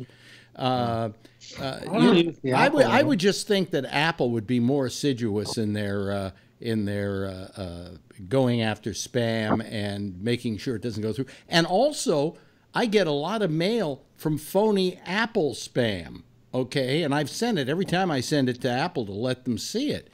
But you know, I know how to see that something's spam. One of the ways, click on the address, right? Click on the address, and if it is an Apple, if it's somebody else, you know that it's certainly not. But anytime they ask you to click on a link to identify yourself or to resolve something, that's pretty much somebody who's out there trolling. I'll tell you what the other false economy is. You know how you don't get viruses on a Mac, and you can feel pretty confident that if you click on something with your iPhone, you're not going to get a virus. Well, I don't think that's going to last much longer, and maybe we're in a under a false belief that that's true, and that. All of a sudden, the Apple. Well, I think you're wrong about that, Phil. I think the reason why Mac doesn't get hacked as much as say PCs is because Mac only amounts to about 8% of the marketplace out there. Can you say that about the iOS wait a minute. iPhone? Oh, absolutely. The iPhone is not the number one. It's 50% of the market. No, it is not. No, it is not. You want to know the real reason why why there's no viruses on Apple products? It's because it's a closed system, and Apple tightly protects it with PCs, with Linux. But also, they're open and anybody can write for them. You can't write a program for iOS without getting it approved by Apple. Wow! You could submit it to them; they've got to approve it. Yes, but you do know what the core of Mac computers is. I think it's Linux. Yeah, it's Unix. It's Unix. Which is Linux, yeah. Which is a secure environment. You need to put in passwords in order to do anything like a super user. But all I'm saying is another reason why is that if you're going to write something that's going to hack somebody, you're going to do it to the most possible computers you can do it to, and that would be the PC market. Well, it's also the easiest mark because Windows is not very secure. Well, it's the least secure operating system out there. If people think that they can't be hacked on a Mac or a iPhone, that's only going to open up somebody to hack them. Let me tell you, there are more iPhones out there than there are everything else. There are? And, there's a ton of iPhones. It's 50-50. Alex said the other way. No, well, I think it's about less. 50-50, but think about it. It's Apple versus everybody else. What I heard, and they make up 50%. And if they could get in to hack iOS, they would do it in a heartbeat. They just can't. I don't think, from what I know, Android has the major part of that market, mainly because they let people have They're cheaper. Well, they allow people to use their OS, whereas Apple doesn't. Well, and that's why you get hacked. And so the only phones that use the Apple OS are the iPhones, and they are not the best selling in the world because all these other people are making Androids. That's why it's a smaller share of the market. Now, if you were to say not really a smaller share, it's about 50% of the share. No, I think it's maybe 50. I don't think it's. I'm of total smartphones.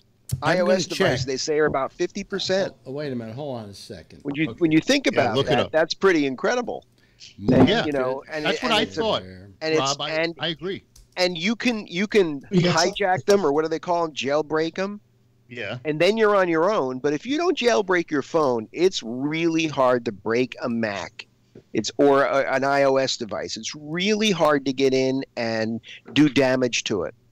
Okay, this was. What if it's somebody that was working at Apple that sabotages it? Well, that's I mean, it happens. Now, wait a minute. Hold on a second. I'm trying to see. Android smartphone OS sales in Germany. Let me go USA. Okay.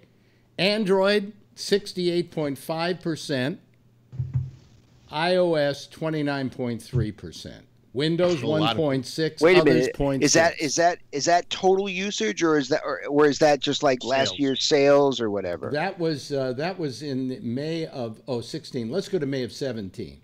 64.8% for Android, iOS 34%, Windows 1.1, and other 0.1. And that's in the United States.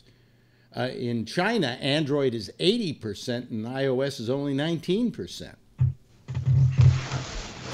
That's still a lot of people. No, it's still a lot of people, but I'm saying it's not quite the share you would think it is. However, as a singular brand, it has a huge share of the market. Okay, because Samsung has a little bit, and how many other companies are there?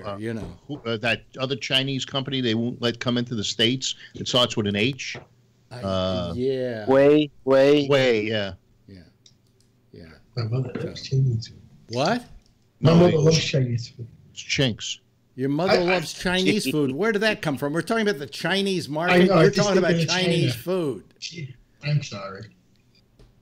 Yeah. It's good to have a home now. Do Chinese people mind you calling it Chinks? Yeah. Oh, okay. All right. You think they know?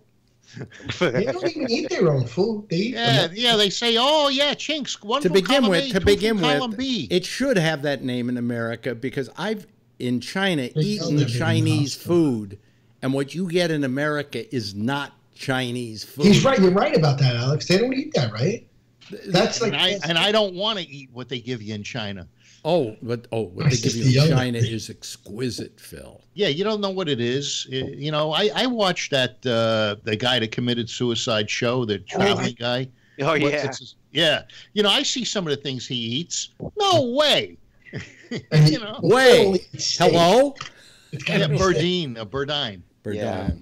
Burdine. He's not eating anything. Yeah, he goes to some of these restaurants, where he's eating the local stuff. Oh man, next time I want to eat my knuckles, I'll go to China. What, you don't like fried puppy? Well, yeah, I do. But all I'm saying is that I was just surprised that I get as much spoofing and so on my Apple account more than any other account that I have. And you would think they would be the one that would be like really nailing it down, and and they really aren't. I can't even remember how I got my Apple accounts. I think it was when I got my iPhone, an Apple account came with it. Yeah, well, you have to sign up for an ID so you can activate your products and stuff. It's part of their stuff. But they also now, give you. They also give you. I use my Hotmail account for Apple. My Apple ID is a Hotmail account. Right. I don't have an Apple account.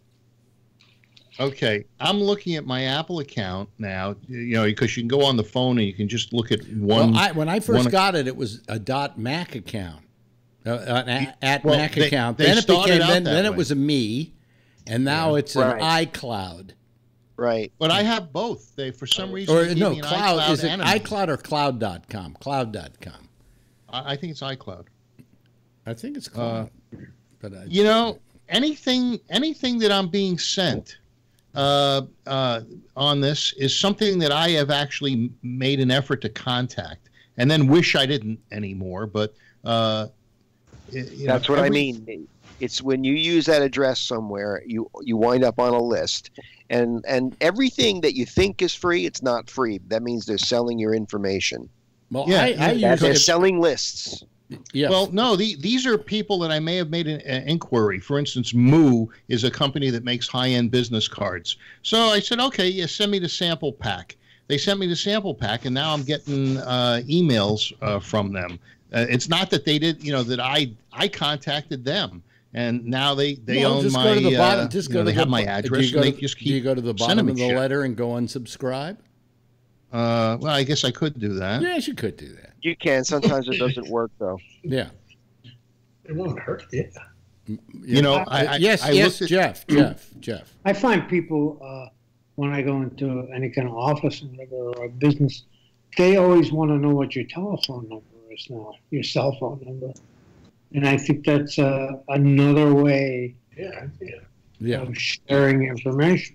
Well, if I want to sign up for something and I don't want to tip my hat, I'll usually use the Gmail account because I don't use it for anything except that. Okay, and if I have a real business thing like my bank or whatever, that's my Apple account. I do my Apple account through that, and then I do my at gabnet.net account for just general stuff, sending letters to people and so on and so forth. And I find that one has hardly been compromised at all. I've got no spam letters using the gabnet.net address. How many times do you sign up as a gabnet.net on any website? A lot. Really? Yes. That's surprising because usually that's the way they get you.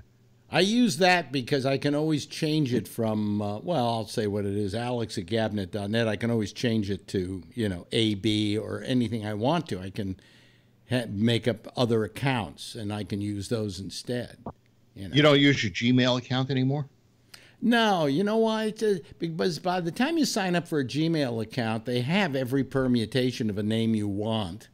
So then then you've got to have it like A Bennett 21 million.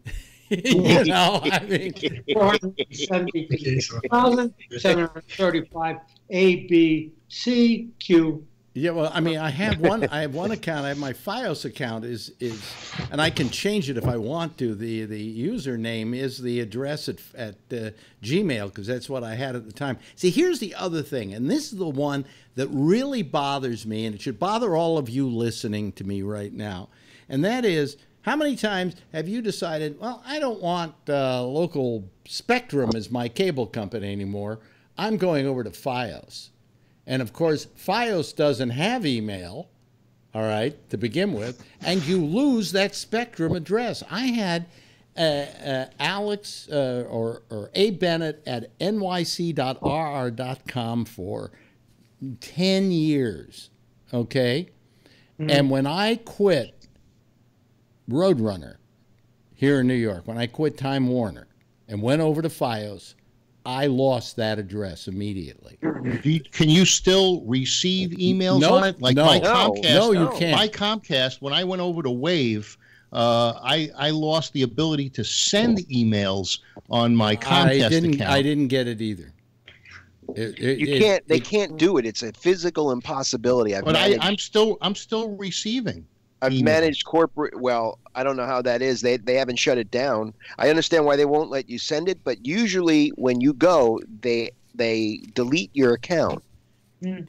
I mean, they have to do that. They can't let accounts go in perpetuity like that. But they're managing systems that all lives on a server somewhere. Those are all. Yeah, but if they had given me the option to pay them, say, $5 a month to keep the address, that's different. And there should be a law to that effect, that they have to give you the opportunity to keep the address for a reasonable price. Well, maybe Trump will put that regulation in. No, but that should be a law. Get rid of regulation. It's not going to add them. This is why so many people have Gmail accounts and Hotmail accounts. Absolutely. Is because they don't want to. They want an address they're never going to lose. That's exactly right. Do you remember when Gmail first came out? They had to invite you to sign up for it. No. Yeah, when it was before they went public, and when the servers were too small to accept, so they had to invite you. You probably signed up, and they waited to have enough bandwidth to be able to accept you know what's kind of interesting? I just thought about it. If I stop having an iPhone, would they still allow me to keep having my email address at Apple? Yes. They yes, would? Yes. Oh, Once okay. you get it, it's yours. Oh, okay. All right. Then that's a safe bet, that one. But, you know, I mean, I had that address. You have a series name? What? Were you on Sirius? Sirius. I had a Sirius address at one point. I did too. Yeah. Yeah. That when that's a corporate account. Yeah. That's Yeah. as soon as that you're gone, the account. minute they got my badge and I was down in the lobby, it disappeared. Yeah. You know. Yeah. They lock it. And they also turned my fucking radio off. Those assholes. I had mine for 3 years. The company that I work for. But let me stand up here for a minute. Lock. Let me stand up for a minute. My watch told me to stand up, and I have to do what my watch says. Hey, you're a stand-up guy. Yeah. Right, Mickey? It's 11:50. Good night, pal. Good night, pal.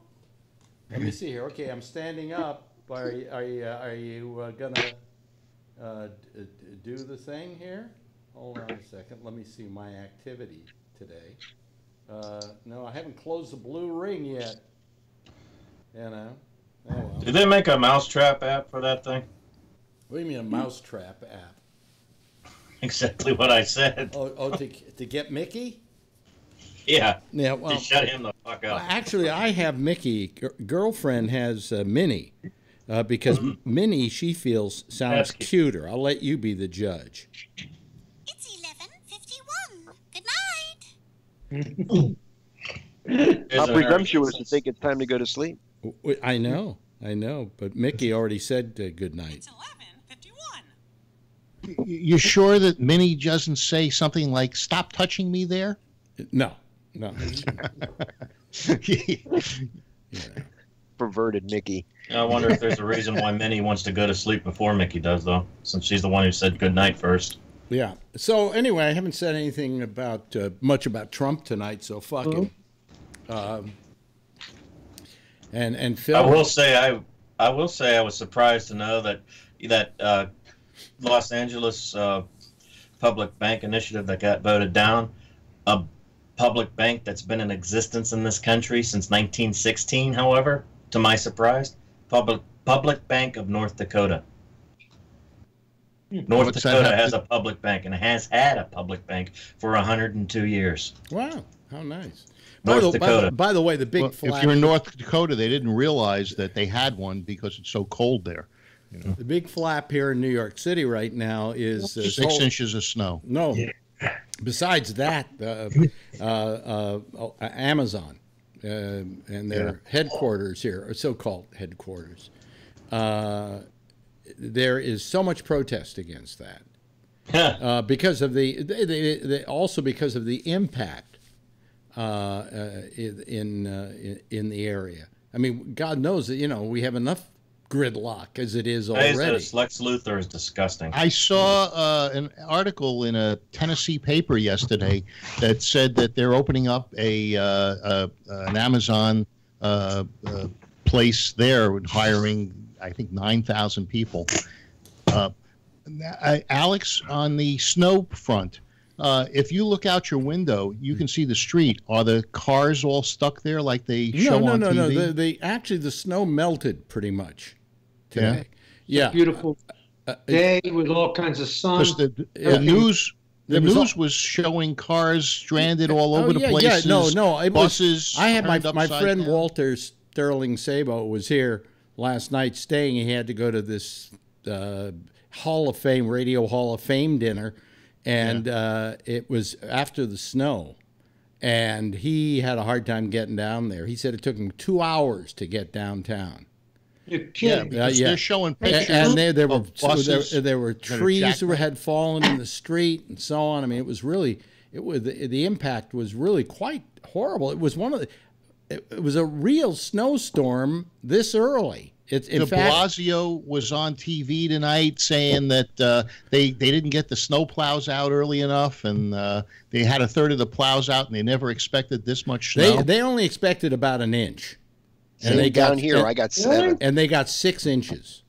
Yeah, yeah. It was a clusterfuck here, and it was amazing. This early getting, and usually New York City gets maybe 1 or 2 big storms a year. To get something this early, that much, was pretty amazing.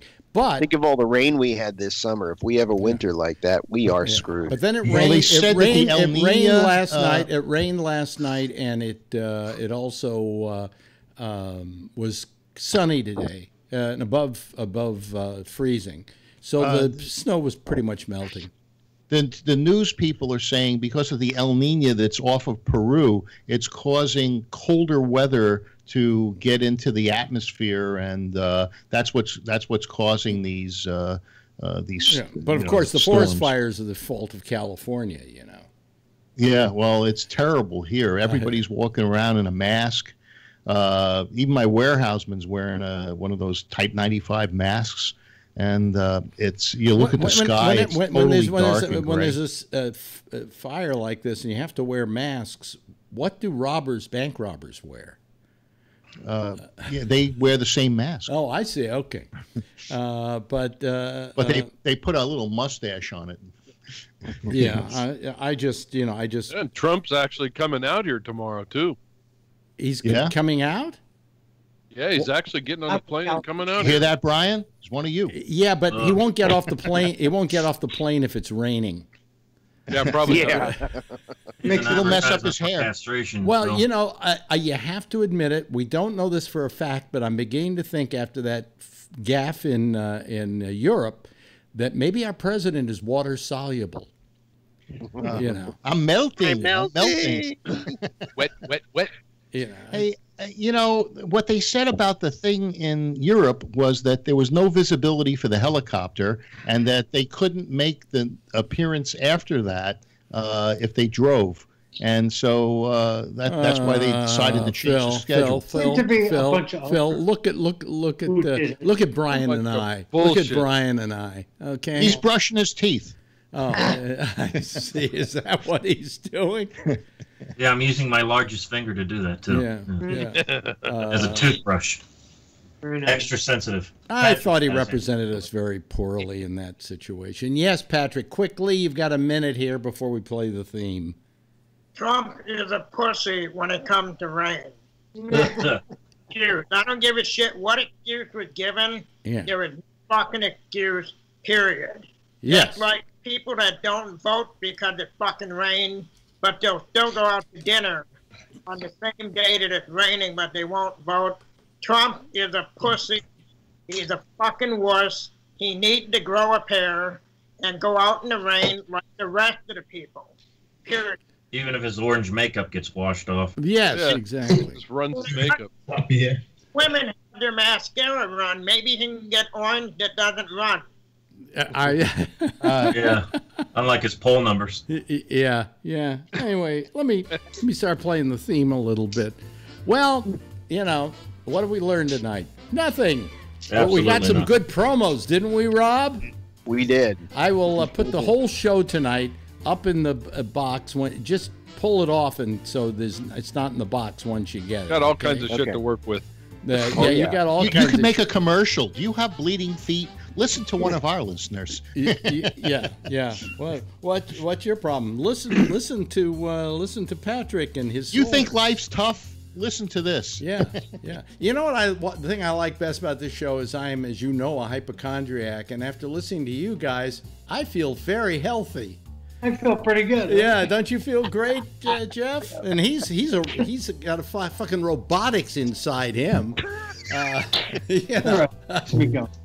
Anyway, that's about it for tonight, folks. And I thank Phil and Patrick and Rob and Anthony and Jeff and Kevin and Brian. Give yourself a big wave goodbye to our audience. Good night, guys. We'll see you next week. By the way, short week next week. We're going to be here on Tuesday and Wednesday, but not Thursday and Friday. Why? Well, because it happens to be Thanksgiving, and I'm giving the entire bunch of people here the night off. Most especially me. Okay. Anyway, that's it for our program. Jack Bishop is next with The Intersection. That's followed at 1 o'clock in the morning by Connections coming out of Florida. And then next Tuesday, we'll be back on again at 9:30 with Damian Chaplin and The Exchange. And then, of course, I'll be here at 10 o'clock, same time, same station in life. In the meantime, if you see her, tell her I love her, okay? Bye-bye, everybody.